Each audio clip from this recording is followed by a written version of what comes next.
King Uzziah's earthquake, evidence from archaeology. The problem with the Bible as a historic text is a lack of supporting historic evidence. Many of the stories told in the Bible seem simply to not have happened in the real world. For some part of the Bible, this is obvious. Few believers will try to convince you that the story of Adam and Eve or the Garden of Eden were literally true. Other parts of the Bible, typically from the New Testament, can be couched with their recognizable and historic context, the Roman occupation of first century Judea.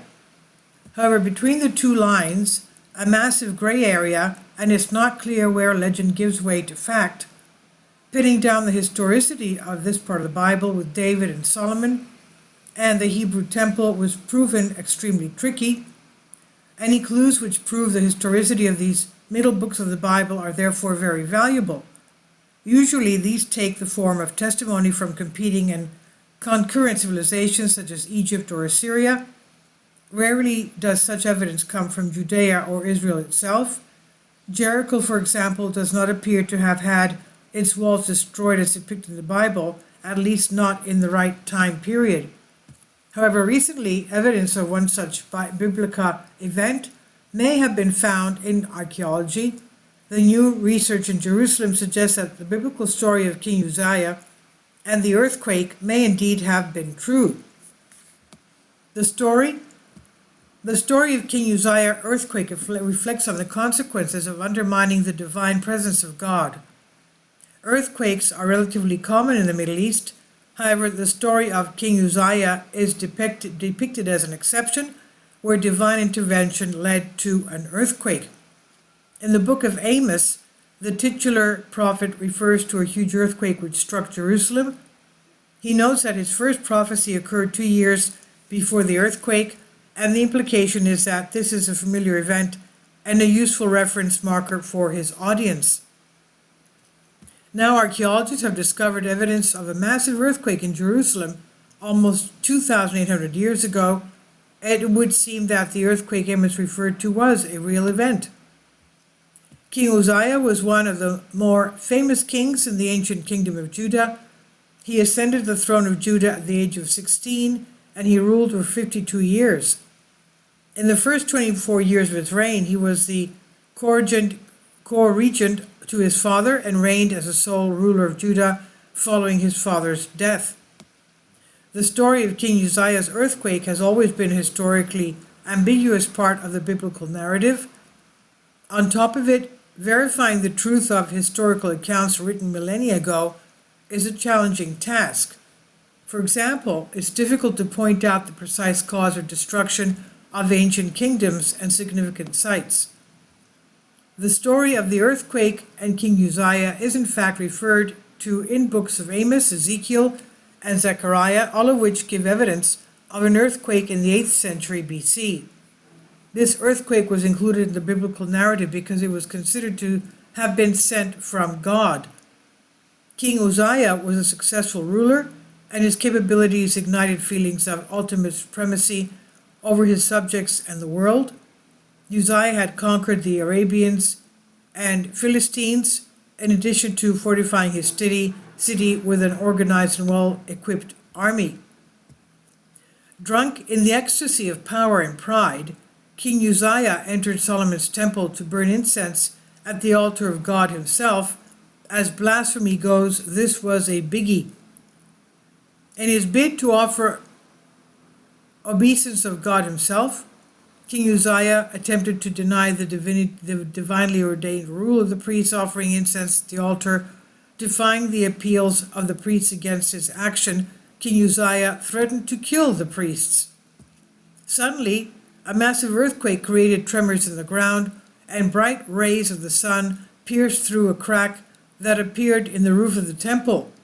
Apparently, the rays of sun inflicted leprosy on the king immediately, and he had to live the rest of his life in isolation. The reality? The intriguing premise of the story of King Uzziah's earthquake shows how even the most powerful of kings have to bow down to a divine being. One of the earliest pieces of evidence of the biblical earthquake is the book of Amos, which was supposed to have been written 2 years before the earthquake. In his book, Amos predicts a massive earthquake that will blast from Jerusalem and split Mount Carmel in half.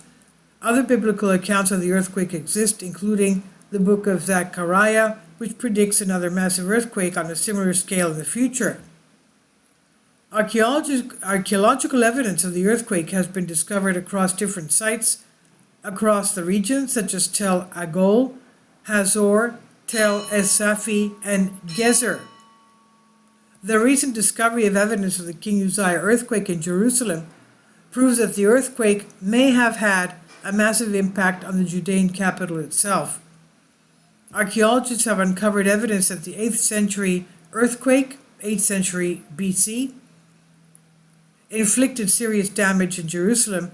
Evidence of this damage survives near the Temple Mount and in a wall from a First Temple era. The first floor in the southern corner of the ancient building showed evidence of destruction, albeit without any signs of fire. Without any evidence of fire damage, it was clear that the destruction of this place was not due to an invasion.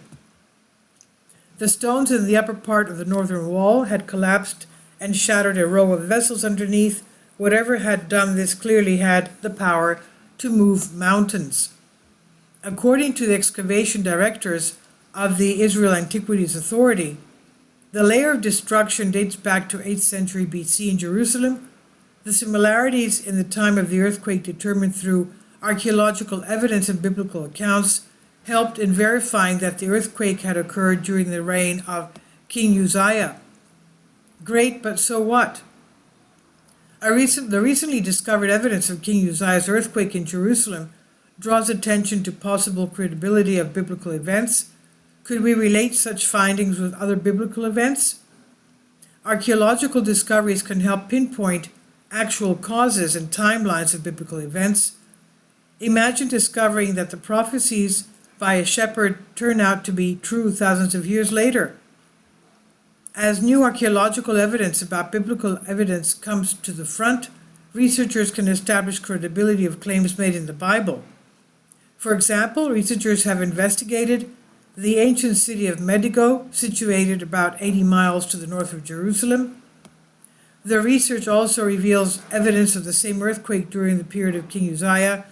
In addition, archaeologists have also identified sites featuring destruction layers dating back to the mid-8th century BC. And on top of it, researchers have also utilized carbon-14 dating for organic matter to discover evidence of an earthquake in the Dead Sea region. The story of King Uzziah and the recent discovery of archaeological evidence of an earthquake during his reign create a new perspective on biblical events. Considering the exaggeration in certain biblical accounts, it's difficult to assume that everything written in religious texts has happened literally in real life. On the contrary, evidence for a massive earthquake highlighted in ancient texts invites curiosity about truth of biblical events. Was King Uzziah punished for undermining the presence of God? Was the earthquake a random natural phenomenon that happened at an ill-fated time for King Uzziah? Either way, it looks like it did happen, and one more piece of the biblical narrative can be couched in reality. And this is by B.P. Dimri on Historic Mysteries. Please leave your comments, and thank you for your support. Please support my Patreon account. The daily posts are 5 videos daily, and they are totally different from what I have on my YouTube channel. Thank you so much for your support and that you find all my content so interesting. You'll find the Patreon account details in the description box below.